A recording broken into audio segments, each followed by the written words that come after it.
AQSh менен Иран бири-бирине чабуул койду.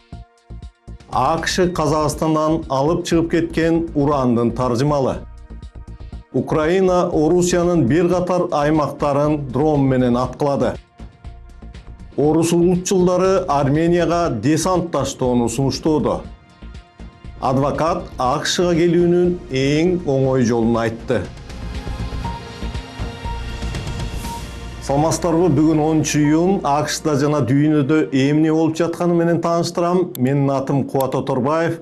Биздин Мурас Медиа каналыбызга катталыңыз. Кечээ 9 июнда Иран AQShnын Apache тик учагын атып түшүргөндөн кийин Кошмо Штаттары Иранга ракета жана дрон менен чабуул жасады. Ага жооп кылып Тегеран AQShnын жакынкы чыгыштагы аскердик базаларын аткылады. Бул эки мамлекеттин элдешүү келишимин талкуулап жаткан учурда болуп жаткан окуялардан. 2 күн мурда Трамп Иран менен 1-2 күндөн кийин элдешүү боюнча жакшы кабар алабыз деген болчу. Акыркы аткылашуулардан кийин Ирандын тышкы иштер министрлиги сүйлөшүүлөрдүн алкагында коюп жаткан талабын дагы бир ирет жарыялады. Ага ылайык AQSh жакынкы чыгыштан өз базаларын чыгарып кетүүгө тийиш. Израилдин Ливанга жасаган чабуулдарын токтотуудагы Иран коюп жаткан талаптардан. Bloomberg'тин маалыматы боюнча, Иран согуш башталгандан бери AQShnын учкучсуз MQ-9 деп аталган учактарынан 30ду атып түшүргөн. Бул жалпы кымбат баалуу дрондордун 20%-ын түзөт жана алардын жалпы баасы $1 миллиард ашат. AQSh менен Иранын сүйлөшүүлөрүнүн бир темасы Ирандын байытылган ураны жана аны бул өлкөдөн чыгарып кетүү болууда. Маалыматтар боюнча азыр Ирандын 900 килограммдай ураны бар деп айтылат. Ушул тапта Казакстан тынчтык келишимине жетишүүнү тездетүү максатында Ирандын байытылган уранын өз аймагында сактап берүүнү сунуштап жаткандыгы белгилүү болду. Ошол эле убакта мындан 32 жыл мурда AQSh Казакстандан атайын учактар менен 581 килограмм уранды алып чыгып кетүү боюнча жашыруун операция уюштурган. Азаттыктын казак кызматынын маалыматы боюнча 1993 жылы Өскемендеги металлургия заводунун директору Виталий Метте AQShnын элчилигиндеги дипломат Энди Веберге кайрылып, ондогон ядролук курал жасоого жете турган 600 килограмм уранды акчага сунуштаган.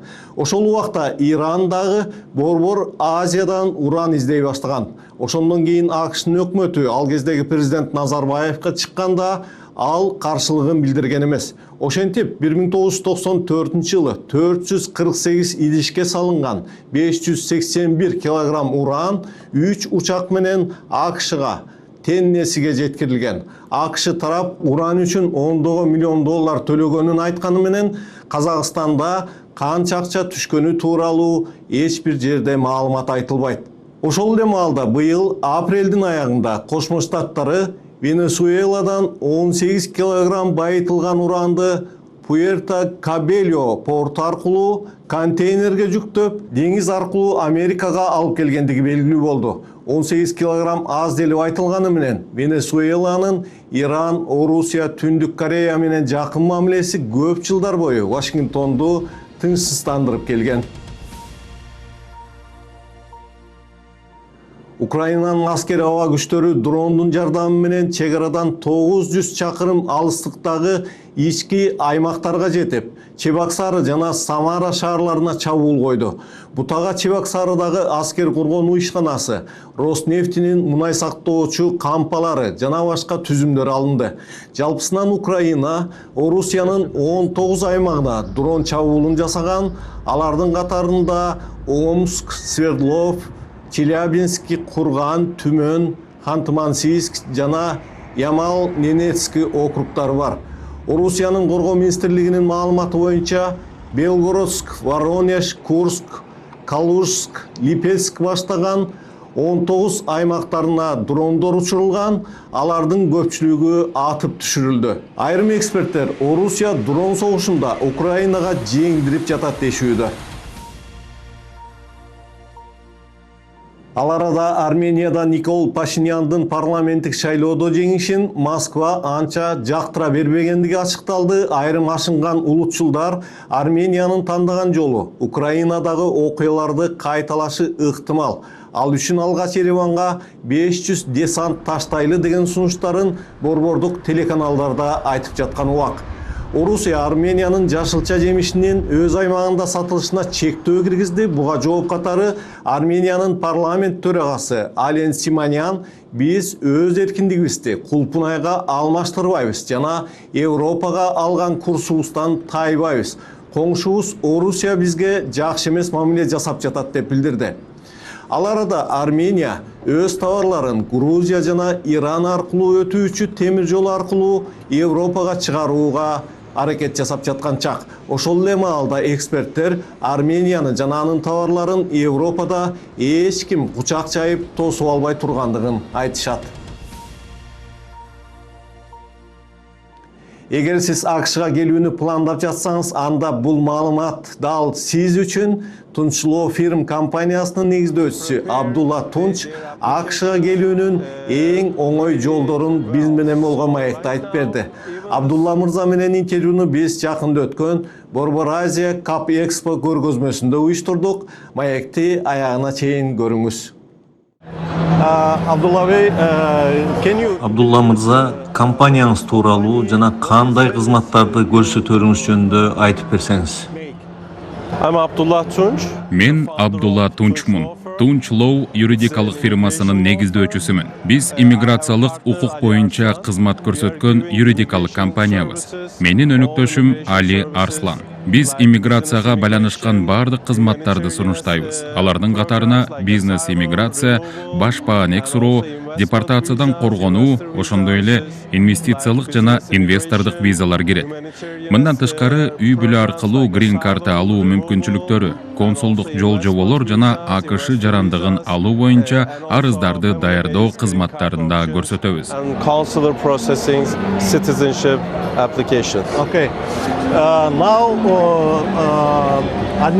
Азыр Трамптын администрациясынын иммиграциялык саясаты кыйла катаалдашты. Мындай татаал шартта АКШда кыргызстандыктарга кандай жардам бере аласыздар? Трамптын өкмөтү иммиграция маселесинде абдан катуу саясат жүргүзүүдө. Азыр бардык арыз берүүчүлөргө жардам берүү мурдагыдан да маанилүү болуп калды. Анткени жаңы саясатка ылайык арыздарды кароо кыйла катаалдады жана текшерүүлөр дагы күчөдү. Ошондуктан арыз берүүчүлөргө жана бенефициарларга өз иштерин туура даярдап, күчтүү документтерди топтоо үчүн иммиграциялык адвокаттын жардамы керек болуп жатат. Азыр арыздагы эң майда кемчилик дагы чоң көйгөй жаратышы мүмкүн. Биз иммиграциялык юридикалык компания катары кардарларыбызга ар бир детальга көңүл буруп, жардам беребиз жана алардын грин карта алуу стратегиясын иштеп чыгабыз. Белгилүү болгондой, учурда иммиграциялык визалар боюнча консулдук жол жоболордо чектөөлөр бар. Мисалы, Кыргызстан, Өзбекстан жана башка Борбор Азия өлкөлөрүнөн грин картаны консулдук жол аркылуу алуу азыр кыйын болуп калды. Бирок АКШнын ичинде статусуңузду өзгөртүү мүмкүнчүлүгү бар. Ошол эле учурда Трамптын өкмөтүнүн акыркы меморандумдары статус өзгөртүү арыздарын кароо дагы жеңил болбой турганын көрсөтүүдө. Ошондуктан бардык документтерди абдан кылдат жана сапаттуу даярдоо зарыл. Эгер сиздерге жардам керек болсо, бизге кайрылыңыздар. Биз жардам берүүгө дайыма даярбыз.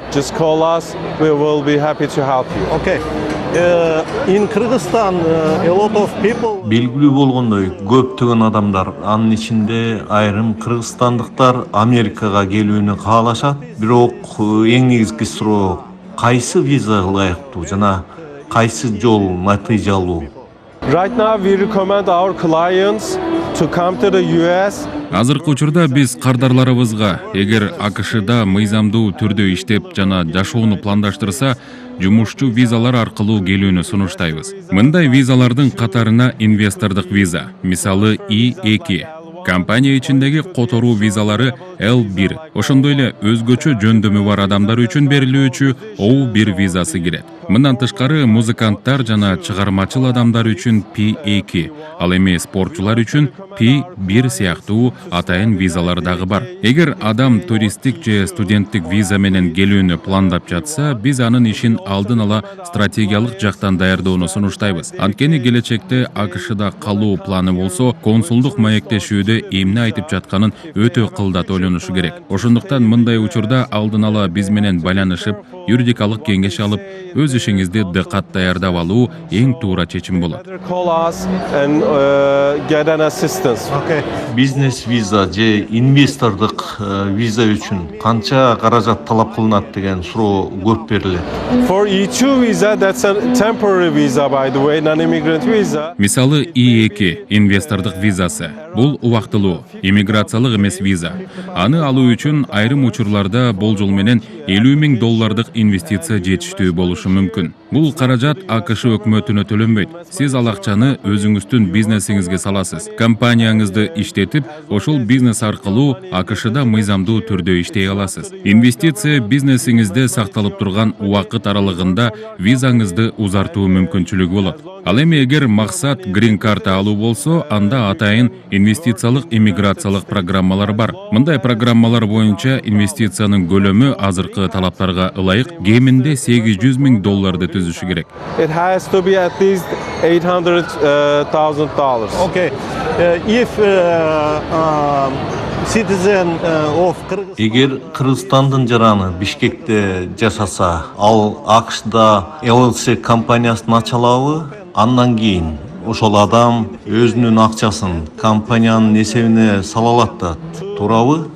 Of course, to open a business in the Албетте, АКШда бизнес ачуу үчүн сөзсүз визаңыз болушу же өзүңүз Америкада болушуңуз шарт эмес. Биз сиз үчүн компанияны бул жакта ачып бере алабыз. Компанияңызга салыктык идентификациялык номерди алып беребиз. Андан кийин банктык эсеп ачып, Кыргызстандагы же башка өлкөдөгү каражатыңызды АКШдагы компанияңыздын эсебине которо аласыз. Ошентип бизнесиңизди баштоого мүмкүнчүлүк түзүлөт. Эгер АКШда кызматкерлериңиз же өкүлдөрүңүз болсо, компанияңыз өз ишин жүргүзө алат. United States. how many Бул процесс канча убакытты алат?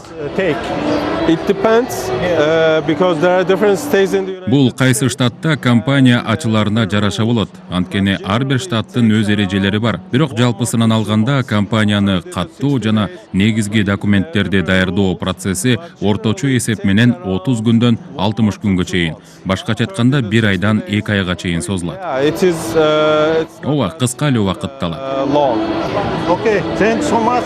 Thank you, Kubat you. Bey. Nice to meet you again. Nice to meet you too.